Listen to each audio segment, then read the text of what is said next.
ఏ విధంగా మన హిందూ మతాన్ని దెబ్బతీయాలనే ఉద్దేశంతో రకరకాలుగా దుష్ప్రచారం చేస్తున్నారు.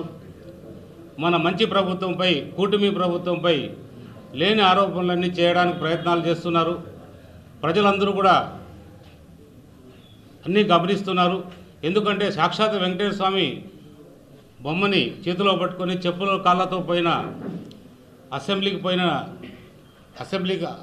మండలికి పోయిన నాయకులందరూ కూడా ప్రజలు గమనించి వాళ్ళు గుణపాఠం చెప్పడానికి సిద్ధంగా ఉన్నారు. ఎందుకంటే ప్రజలు అన్నీ కూడా ఎప్పటికప్పుడు గమనిస్తున్నారు.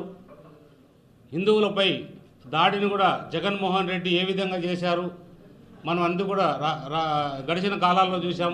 ఎన్నో దేవాలయాలను కూడా నాశనం చేశారు.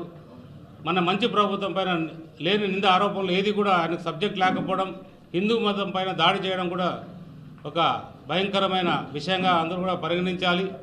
ఏదేమైనా కూడా అభివృద్ధికి దూరంగా ఉంటూ అభివృద్ధి చేయక గడిచిన 5 ఏళ్లలో కూడా అభివృద్ధికి ఏమాత్రం తావు లేకుండా కూడా ఎక్కడికక్కడ కుంటిపడుతూ అసెంబ్లీ సమావేశాలు రాకుండా బనాయిస్తూ వాళ్ళకి ఏమైనా దమ్ము ధైర్యం ఉంటే అసెంబ్లీకి జరిగిన 11 మంది ఏదైతే ఎమ్మెల్యేలుగా ఉన్నారో వాళ్ళందరూ కూడా రాజీనామా చేసి మరీ కూడా ప్రజా తీర్పు పొంది మరీ కూడా అసెంబ్లీకి వస్తే అప్పుడు ప్రజలు తీర్పుని ఏ విధంగా గౌరవిస్తారనేది కూడా చూస్తాం.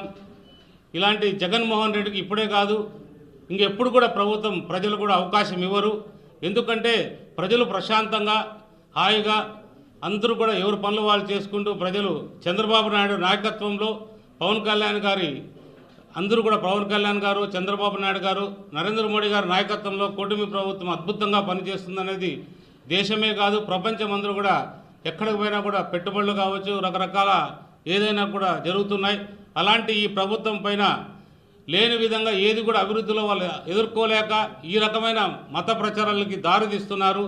వెంకటేశ్వర స్వామి కల్తీ లడ్డు చేసింది వాళ్ళు, కల్తీ లడ్డు చేసినామని వాళ్ళే ఒప్పుకున్నారు. ఏదైతే వైవి సుబ్బారెడ్డి కావచ్చు, కరుణాకర్ రెడ్డి కావచ్చు వాళ్ళే ఒప్పుకొని ఈరోజు కూడా దాన్ని కప్పుపుచ్చుకోవడానికి రకరకాలుగా నాటకాలు ఆడుతున్నారు.